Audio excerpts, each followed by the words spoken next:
ಸ್ನೇಹಿತರೆ ನಮಸ್ತೆ, ನಿಮಗೆಲ್ಲ ಮತ್ತೊಮ್ಮೆ ಅಜ್ಜಿನಿಗೆ ಸ್ವಾಗತ. ನೀವು ನೋಡ್ತಾರೆ ದೃಶ್ಯ ಯಾದಗಿರಿ, ಸುರಪುರ, ಹುಣಸಗಿ, ತಾಳಿಕೋಟೆ, ಮುದ್ದೇಬಿಹಾಳ್, ಬಾಗಲಕೋಟೆ, ಹುಬ್ಬಳ್ಳಿ, ಧಾರವಾಡ. ಈ ಬಸ್ಸು ಬಿಡುವ ಸಮಯ ಸಾಯಂಕಾಲ 6:45.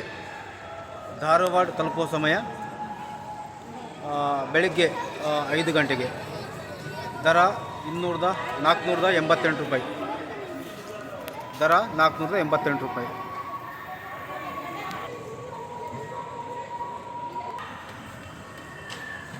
ಸ್ನೇಹಿತರೆ, ಈ ಬಸ್ನಲ್ಲಿ ಯಾರ್ಯಾರು ಪ್ರಯಾಣ ಮಾಡಿದಿರಿ ತಮ್ಮ ಅನುಭವವನ್ನು ಕಾಮೆಂಟ್ ಮಾಡಿ. ನಿಮ್ಮ ಅಭಿಪ್ರಾಯವನ್ನು ನಮಗೆ ಕಾಮೆಂಟ್ ಮುಖಾಂತರ ತಿಳಿಸಿ.